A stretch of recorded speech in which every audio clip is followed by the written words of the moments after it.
Olá, meus amigos, um dia de muita paz para todos nós. Hoje, exatamente 18 de abril de 2022, estamos nós reunidos para estudarmos a obra O que é o Espiritismo. E 18 de abril você já acionou essa data especial que comemora 165 anos de O Livro dos Espíritos e é o dia também que se comemora o Espiritismo. Então, fica aqui a nossa gratidão ao professor Allan Kardec por esse trabalho, por essa dedicação intensa à doutrina dos Espíritos. Rogando então a Deus, nosso Pai, a Jesus, o amor de nossa vida, aos amigos espirituais aqui presentes, que nos conduza, que nos dê força para realizarmos o trabalho que nos comprometemos antes de reencarnar. Graça te damos, Senhor, e que os amigos espirituais possam nos amparar e nos inspirar nesse trabalho. Esse trabalho é conduzido aqui no mundo físico pela nossa querida Carla e a nossa querida Aramita. Estamos no capítulo 1, a pequena conferência, em que o Kardec está em forma de diálogo, conversando com um crítico. O crítico é aquele que ele quer que o Kardec o convença, mas ele diz que a razão dele se recusa a admitir a realidade dos fenômenos e que ele acha que os fenômenos espíritas é coisa da imaginação. E ele está conversando com o Kardec, se ele for admitido a uma ou duas reuniões, talvez ele seja convencido e seja assim ótimo para o espiritismo, e o Kardec vai dissuadindo ele disso. Então pergunta o crítico, que é o visitante, né? Há mais interesse em convencer-me do que o supondes. Permitis que me explique com franqueza e prometeis-me não ver ofensa alguma nas minhas palavras. São as minhas ideias sobre a coisa em si e não sobre a pessoa a quem me dirijo. Posso respeitar a pessoa sem participar de suas opiniões. Aí você já vê que o crítico está se achando, né? Então, como a Mita tinha falado, ele vê, olha, vai ter grande interesse em me convencer de que o que vocês falam é verdade, dos espíritos. E que ele pede para o Kardec não se chatear com qualquer ofensa que ele possa dizer, que não é contra o Kardec, é contra a ideia, né? Tipo assim, não é pessoal. Não é pessoal. Kardec responde: o Espiritismo me tem ensinado a não levar em conta essas mesquinhas suscetibilidades do amor próprio e a não me ofender com palavras. Se as vossas expressões saírem dos limites da urbanidade e das conveniências, apenas concluirei que sois um homem mal educado. Quanto a mim, prefiro deixar que os outros fiquem com os erros a compartilhar deles. Só por isso já vedes que o Espiritismo serve para alguma coisa. Por que ele diz isso? Porque para o crítico ele está errado, né? Então eu prefiro ficar com o meu erro, a compartilhar desse erro, né? Como já vos disse, Senhor, não tenho a pretensão de vos fazer adotar a minha opinião. Respeito a vossa, se é sincera, como desejo que respeiteis a minha. E por que acreditais que o Espiritismo é um sonho sem sentido? Por certo, dissestes, vindo à minha casa, vou ver um louco. Confessai-o francamente, pois com isso não me ofenderei. Todos os espíritas são loucos, é coisa sabida. Pois bem, visto que julgais assim, receio transmitir-vos a minha enfermidade mental, causando-me surpresa ver que buscais com tal pensamento uma convicção que vos colocará no número dos loucos. Se já estáis convencido de que não conseguiremos convencer-vos, vossa atitude é inútil, pois só terá por fim a curiosidade. Por favor, encerremos o assunto, pois não tenho tempo a perder em conversações sem objetivo. Será que Kardec é culto? Se ele não queria ser convencido, se era louco, o que ele estava fazendo lá? Ele é tão bonitinho, né? Que se você sair, né? Se se vossas expressões saírem do limite da urbanidade, ou seja, da civilidade, da educação, eu só vou concluir que sois um homem mal educado, só isso, mas eu não vou... Quando ele diz assim, que ele aprendeu no espiritismo a não ser essa pessoa suscetível, aquela pessoa que se melindra com qualquer coisa. Não, ou seja, já serviu para alguma coisa o espiritismo, né? Você vê a diferença, é interessante nesse diálogo que a gente vai ver a diferença quando ele fala com o crítico, você vai ver que ele é bem duro com o crítico, e você vai ver totalmente diferente quando ele for falar com o padre e o cético. O cético ele já vai falar totalmente diferente. Então você vê o que é caridade, né?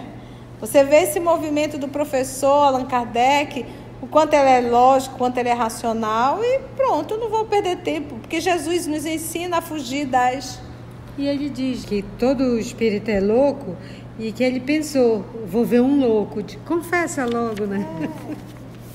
Quem nunca, não sei vocês, mas a gente que conversa com alguém que já vem cheio de ideia, que é o crítico, ele sempre tem uma coisa. Mas então isso quer dizer aquilo. Aí a gente vê que está jogando mesmo a pérola aos porcos. O homem pode enganar-se, deixar-se iludir, sem que por isso seja louco. Esse é o visitante, né? Interessante como é o crítico. O crítico que diz. Kardec responde: falai com clareza. Dizei logo, como tantos outros, que isto é moda que durará certo tempo. Mas deveis admitir que um passatempo que em alguns anos tem conquistado milhões de partidários em todos os países, que conta entre seus adeptos sábios de toda a ordem, que se propaga de preferência nas classes mais esclarecidas, é mania singular que merece ser examinada. Só uma dúvida, esse é o visitante, é o crítico, ele está na sociedade? Porque fala assim, pequena conferência, né? Mas é imaginário. É o Kardec que escreve as objeções em forma de diálogos. Mas não existe verdade. É que tantas coisas acontecem, perguntas, ele vai dizer, se uma pessoa for te procurar, e se for cético... A gente está aqui, porque quando a gente lê esse diálogo, eu estou aqui a perguntar. Ele explicou, né? Então é bom relembrar disso. Não existe aí uma pessoa, né? Não existe. Aqui Kardec usando o raciocínio, a imaginação, para refutar os principais argumentos. Para refutar. Porque a gente fica pensando assim, mas ele convidou essa pessoa foi para dentro da sociedade? Diz aí, Carla Meca.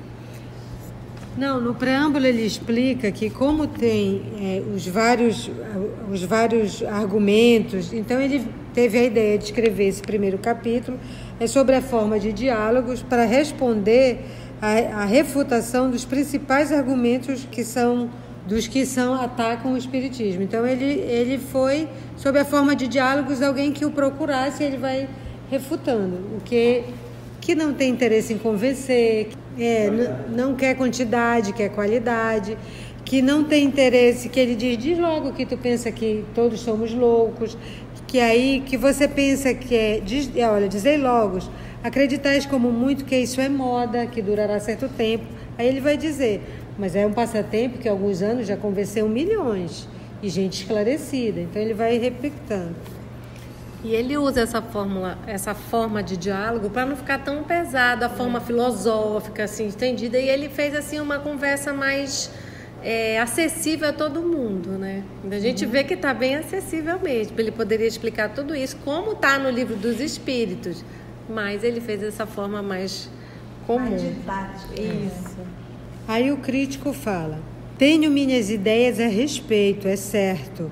Porém, elas não se acham tão absolutamente firmadas que não consinta em sacrificá-las à evidência. Disse-vos que teríeis certo interesse em me convencer.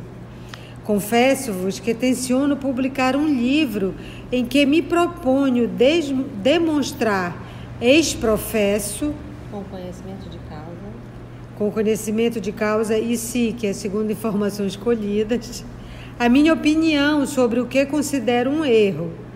E como esse livro deve produzir efeito, dando um golpe no espiritismo, eu deixaria de publicá-lo, caso ficasse convencido da realidade da vossa doutrina. Então ele está pedindo para o Kardec, me convence. Me convence, porque eu vou publicar uma crítica que vai ser um golpe certeiro. Se me convenceres ao contrário, eu não publico e olha que maravilha. Essa carapuça serviu com muita gente. Com certeza. Kardec responde: eu sentiria muito, Senhor, que ficasses privado do benefício que vos pode proporcionar um livro que deve produzir tanto efeito. Além disso, não tenho interesse algum em impedir a sua publicação. Ao contrário, desejo-lhe grande circulação, pois assim ele nos servirá de prospecto e anúncio. Quando uma coisa é atacada, logo desperta a atenção das pessoas. Há muita gente que quer ver os prós e os contras, e a crítica faz aparecer a verdade, mesmo aos olhos daqueles que não a procuravam ali. É assim que muitas vezes, sem querer, se faz propaganda daquilo que se quer combater. Por outro lado, a questão dos espíritos é tão palpitante, choca de tal modo a curiosidade, que basta assinalá-la à atenção para que nasça o desejo de aprofundá-la. Então, é como se ele dissesse: publica teu livro, vai ser ótimo para nós. Que os isentos... Kardec estava dando resposta. Esse Com crítico certeza. não saiu da imaginação. Isso aí, porque ele era muito atacado. Sim, as várias aí... Então, ele só aproveitou para dar as respostas, né? É como ele diz aqui, ele era crivado de perguntas, repetidamente esse tipo de pergunta, e ele já distribuiu pelas pessoas que ele já tinha mapeado. Olha, tem uns que perguntam assim, outros perguntam assado e outros assim. Vou fazer esse opúsculo para esclarecer logo, isso já vai me poupar trabalho e ajudar no teu conhecimento. Pergunta o crítico: então, no vosso entender, a crítica para nada serve? A opinião pública nada vale? Kardec responde: não considera a crítica como expressão da opinião pública, mas como juízo individual, que bem pode enganar-se. Lede a história e vereis quantos trabalhos importantes foram criticados ao aparecer, sem que isso os excluísse do número das grandes obras. Mas quando uma coisa é má, não há elogio que a torne boa. Se o espiritismo é uma falsidade, ele cairá por si mesmo. Se, porém, é uma verdade, não há diatribe que possa fazer dele uma mentira. Diatribe é uma crítica excessivamente rigorosa, severa e mordaz, com o objetivo de denegrir, de ferir, de machucar. Ele está dizendo aqui, se uma coisa é boa, pode falar mal, porque ela vai continuar sendo boa. E se uma coisa é ruim, não adianta falar coisa boa, porque ela vai continuar sendo ruim. Vosso livro será uma apreciação pessoal, a opinião dele mesmo, a refletir o vosso ponto de vista.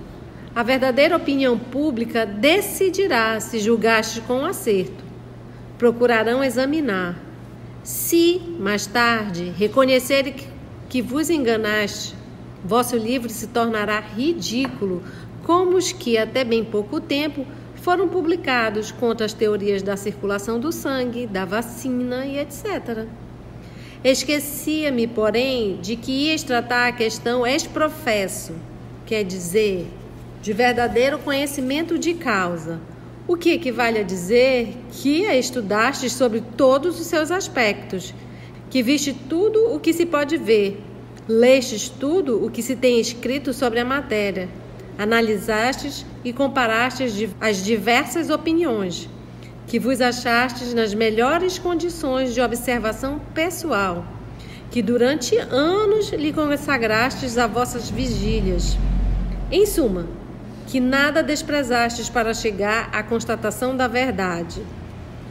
E ele está dando uma alfinetada, porque lá atrás ele já tinha dito, deixa aí 2 sessões, só para dar uma olhadinha aí, então eu vou me convencer, né?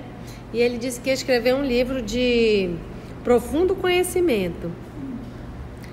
Devo crer que assim aconteceu, se sois um homem sério, porque somente aquele que fez tudo isso tem o direito de dizer que fala com conhecimento de causa. Que juízo formarias de um homem que se arvorasse um censor de uma obra literária ou de um quadro, embora não conhecesse a literatura nem houvesse estudado a pintura? É de lógica elementar que o crítico conheça, não superficialmente, mas a fundo aquilo de que fala, sem o que a sua opinião não terá valor algum. Para combater um cálculo, é preciso que se lhe oponha outro cálculo, o que exige saber calcular. O crítico, e ele era matemático, sabe do que fala. O crítico não deve limitar-se a dizer que tal coisa é boa ou má. É preciso que justifique a própria opinião por meio de uma demonstração clara e categórica, baseada sobre os princípios da arte ou da ciência a que pertence o objeto da crítica. Como poderá fazê-lo se ignora esses princípios?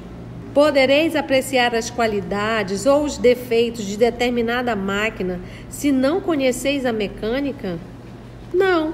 Pois bem, o vosso juízo acerca do espiritismo, que aliás não conheceis, não teria mais valor do que a opinião que emitisseis sobre a aludida máquina. A cada passo serias apanhado em flagrante delito de ignorância, porque aqueles que têm estudado a matéria logo verão que a desconheceis, concluindo, por conseguinte, que não sois um homem sério ou que agis de má fé. Quer num caso, quer noutro, arriscai-vos a receber desmentido pouco lisonjeiro ao vosso amor próprio. É interessante que essa resposta vale muito para nós em tempos de WhatsApp, de fake news, que é só passar para frente, não tem um crivo, não tem nenhuma leitura básica que dirá aprofundar aqui, como ele está dizendo, E isso do WhatsApp é de confiar no primeiro que manda. Ah, foi fulano que me mandou. Já me mandaram coisas assim, não, mas foi a pessoa lá do centro tal que me mandou. Eu disse, mas mesmo assim, tu leste? Porque se ler 2 linhas, vai ver que tem... Não, mas olha, está dizendo aí que é do Chico. Não é. E aí ele diz, que o crítico, para você crítico, não tem que conhecer superficialmente, mas a fundo aquilo que fala. Senão ele disse que a pessoa que estuda vai ver que isso está falando besteira. E a tia diz muito isso, não leu as obras básicas e sai falando bobagem e falando achismos, Quer falar alguma coisa? Aí refuta o crítico. É precisamente para evitar esse perigo que vim pedir-vos permissão para assistir a algumas experiências. E julgais que isto vos baste para poder, ex-professo de conhecimento de causa, falar de espiritismo? 2 sessões? É para acabar, diria a Conceição, daqui a 165 anos. Como poderíeis compreender essas experiências e, com mais forte razão, julgá-las se ainda não estudastes os princípios em que elas se baseiam? Como poderíeis apreciar o resultado, satisfatório ou não, de ensaios metalúrgicos, por exemplo, não conhecendo a fundo a metalurgia? Permiti-me dizer-vos, Senhor, que vosso projeto é absolutamente a mesma coisa que, não tendo estudado matemática nem astronomia, vos apresentasseis a um dos membros do observatório dizendo-lhes: Senhor, quero escrever um livro sobre astronomia e provar que o vosso sistema é falso. Mas, como desconheço os menores rudimentos desta ciência, deixai que por 1 ou 2 vezes eu me sirva de vossa luneta, o que me bastará para ficar sabendo tanto quanto vós. Tenha santa paciência. Para acabar. É uma Conceição. É somente por extensão de sentido que a palavra criticar se tornou sinônima de censurar. Em sua acepção própria e segundo a etimologia, ela significa julgar, apreciar. E ele está ensinando o que é criticar, O que é censurar, A crítica pode, pois, ser aprovativa ou desaprovativa. Fazer a crítica de um livro não é necessariamente condená-lo. Quem empreende essa tarefa deve fazê-lo sem ideias preconcebidas. Porém, se antes de abrir o livro já o condena em pensamento, o exame não pode ser imparcial. Este é o caso da maioria dos que têm falado contra o espiritismo. formar uma opinião apenas sobre o nome, fazendo qual juiz que proferisse uma sentença sem antes examinar as peças do processo. Tal julgamento é, por conseguinte, inteiramente falso, e em vez de convencer, tem provocado riso. Quanto às pessoas que estudaram seriamente a questão, a maior parte mudou de ideia, e mais de um adversário se tem tornado adepto do espiritismo ao reconhecer que o seu objetivo é muito diferente daquele que imaginava. Eu lembro quando eu era mais pequena, que meu pai falava que espiritismo era coisa de Satanás. Então a gente já ficava com medo. Então, se o papai não tinha conhecimento nenhum, né? Era só o que eu via por aí. E aí muita gente tem essa noção de, isso é coisa de Satanás. E que dá vontade de perguntar, e quem é Satanás, né? E criticar, como ele diz, significa julgar, apreciar. E é para você dizer depois se aprova, né? A crítica pode ser ou aprovativa ou desaprovativa, e não para censurar, mas para isso você precisa conhecer. E ele quer, né, fazer crítica de um livro não é necessariamente condená-lo. E esse é o objetivo do crítico, querer condenar. E, novamente, só um detalhe, assim, é perceber como Kardec é realmente multitarefas, né? Ele já deu exemplo do que é matemática, o que é astronomia, já vai em todos os âmbitos. E agora que ele falou do direito, né? Metalurgia. As peças do processo. Fala o crítico. Falais do exame dos livros em geral. Acreditais que seja materialmente possível a um jornalista ler e estudar todos os que lhe passam pelas mãos, sobretudo quando se ocupam com teorias novas que se lhe teria preciso aprofundar e verificar? Seria o mesmo que exigir de um impressor que ele lesse todas as obras saídas de sua prensa. Ou seja, ele acha que não precisa ler os livros. O Kardec falou que tinha que aprofundar e ele perguntou, vou ter que ler tudo? Você acha que isso é possível? Kardec responde, a tão judicioso, justo e sensato raciocínio, não tenho outra resposta a dar, senão, quando nos falta o tempo para fazer meticulosamente, cuidadosamente uma coisa, é melhor não fazê-la. É preferível produzir um só trabalho bom a fazer 10 ruins. Então ele disse, se tu não tem condições, é melhor tu fazer um do que querer fazer tudo e não estudar, né? Vai estudar. Pega um livro, estuda para poder criticar esse livro, né? Pelo menos um, não precisa estudar todo, né? E assim paramos aqui no meio desse diálogo para as cenas do próximo capítulo, admirando a sagacidade de raciocínio, a profundidade, o entendimento de Kardec e a clareza dele, né, de expor dessa maneira o Espiritismo. Agradecemos ao nosso Senhor Jesus, que nos concedeu mais essa oportunidade de trabalho, de estudo, e que possamos aprender com essa doutrina, com esse mestre que é Kardec, a disciplina, a nos aprofundarmos nesta obra e desde já aproveitar os seus frutos para que possamos logo chegar no caminho da luz com Jesus. Até o nosso próximo estudo, se Deus assim permitir.